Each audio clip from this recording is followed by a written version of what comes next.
सबसे बड़ा रेगिस्तान धीरे धीरे हरा भरा हो रहा है और शायद आपने उसको अपनी नजरों से देखा भी होगा। थार रेगिस्तान एक ऐसा इलाका है जहां सिर्फ 150 mm तक ही बारिश होती है। इतनी कम की इससे ज्यादा तो मुंबई जैसे शहर में कुछ ही घंटों में हो जाती है। यहाँ एक तरफ सर्दियों में तापमान जहाँ माइनस में चला जाता है, वहीं दूसरी तरफ गर्मियों में यही तापमान 50 डिग्री के ऊपर रहता है। लेकिन अब इसी रेत से ये हरे भरे इलाके में परिवर्तित हो रहा है। कई रिसर्चर्स, पेपर्स और इंटरनेशनल मीडिया ये रिवील कर रहे हैं कि Thar desert is turning green now. हजारों साल पुराना ये रेगिस्तान अब अचानक से हरे भरे जंगल में तब्दील हो रहा है। ऐसा होने के पीछे कई इनोवेटिव तकनीक तो जरूर है, मगर एक ऐसी भी वजह है जो शायद बताने पर आपको यकीन ही नहीं होगा। लेकिन वो वजह है ग्लोबल वार्मिंग, जिस वजह से आज पूरी दुनिया की ग्रीनरी खत्म हो रही है। कहीं बर्फ पिघल रही है, कहीं सूखा तो कहीं बाढ़, कहीं तापमान बढ़ रहा है, कहीं बेमौसम बरसात हो रही है। जिस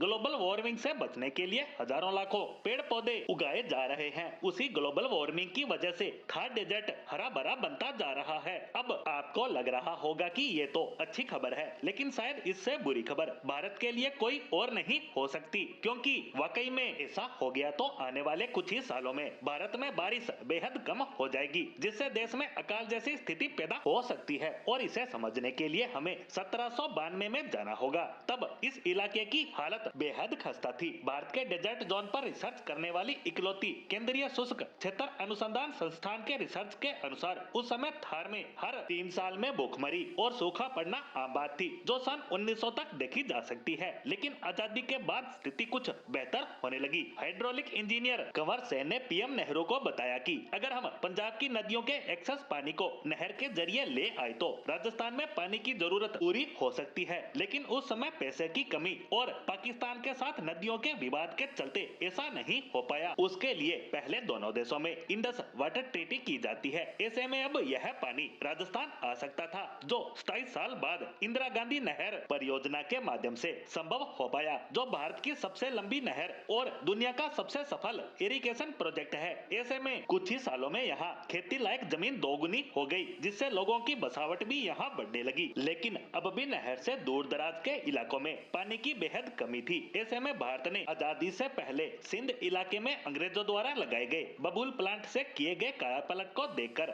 थार में इसे लगाना शुरू किया, क्योंकि यह पौधा किसी भी मौसम और कम पानी में उग सकता है। साथ ही यह धरती में नाइट्रोजन की मात्रा को बढ़ाता है, जो वेजिटेशन ग्रोथ के लिए फायदेमंद होता है। साथ ही इस पेड़ का हर एक हिस्सा काम में आता है। इसके पत्ते भेड़ बकरियां और बाकी के जानवर चाव से खाते हैं और लकड़ी जलाने के काम में आती है। और यह पेड़ बेहद ही आसानी से आग की तरह फैलकर पूरे इलाके को हरा भरा कर देता है, जिससे यह उस एरिया को जल्द ही जंगल में तब्दील कर देता है। ऐसे में भारत सरकार ने कई प्रोग्रामों के तहत इस बबूल के पौधे को भर भर कर इन इलाकों में उगाया। ऐसे में आज के समय यह पौधा राजस्थान के कुछ जिलों में बहुत ही कॉमन है। नहर और बबूल के पौधे की वजह से इस क्षेत्र में हरियाली बढ़ने लगी। लेकिन जैसा मैंने शुरू में बताया कि ग्लोबल वार्मिंग की वजह से भी थार डेजर्ट की काया पलट हो रही है। लेकिन यह कैसे हो सकता है, इसे जानने के लिए आपको इस पोस्ट के दूसरे पार्ट में जाना होगा।